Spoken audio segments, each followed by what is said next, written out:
어느 날 주인공의 형이 실종되고 집안은 무너져갈 때 한 남자가 자신의 형이 어디 있는지 안다고 찾아옵니다. 그렇게 찾아온 남자는 자신의 형이 영웅이니 뭐니 알 수 없는 소리를 하다 주인공을 천국으로 끌고 갑니다. 오늘 리뷰할 소설은 영웅 따위 개나조입니다. 저는 이 소설을 263화까지 보았습니다. 그렇게 천상으로 온 주인공은 알고 보니 자신의 가문이 엄청 대단한 가문이고 주인공의 형은 영웅으로 다른 차원에 있는 세상을 구원하기 위해 갔다고 합니다. 그렇게 주인공도 그 세상으로 가는 게 초반부 스토리인데 카카페에서 처음 소설을 보면 초반 댓글에 소설 욕이 엄청 많습니다.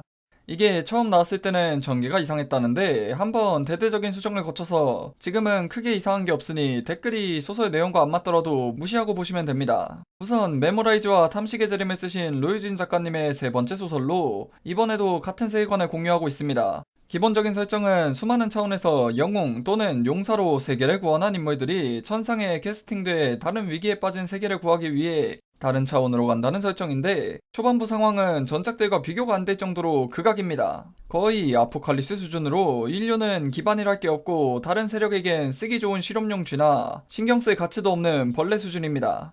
하지만 두 세력이 맞붙던 전작들과는 다르게 이번에는 4개의 세력이 서로 견제하고 싸우는 상황이라 조금만 상황이 나아지면 오히려 할만하기도 합니다. 저는 개인적으로 이 작가님의 전투씬을 굉장히 좋아하는데 이번 작 역시 전투씬 필력은 정말 좋습니다.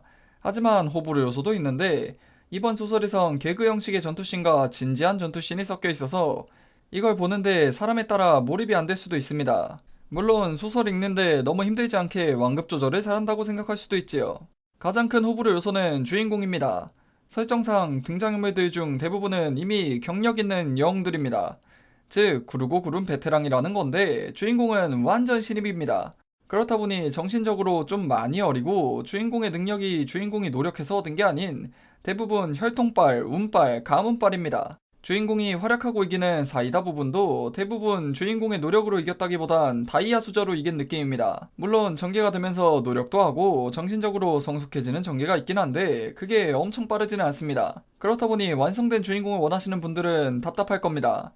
그리고 전체적인 전개가 전작과 좀 비슷하기도 합니다. 기본적인 세계관 설정들은 다른 부분이 많은데 주인공이 강해지고 위기를 겪고 이런 게 비슷합니다. 시원시원한 사이다 소설이 아닌 주인공이 육체적으로도 정신적으로도 성장하는 걸 좋아하시는 분들이 고구마도 어느 정도 있는 걸 좋아하시는 분들이 볼만한 소설입니다.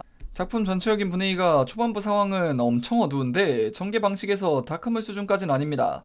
개그 요소도 많고 어두울 땐 어둡지만 전체적으로 보면 그닥 어둡지는 않습니다. 히로인은 로유진 작가님이니 당연히 하렘입니다. 전체 이용가다 보니 소설 중간에 연인이 되진 않는데 완결까지 가면 당연히 하렘이겠죠. 영웅 따윈 개나조 리뷰 총평은 정신적 성장형 주인공물, 이세계 전이물, 생존물을 좋아하시는 분들이 볼만한 소설입니다.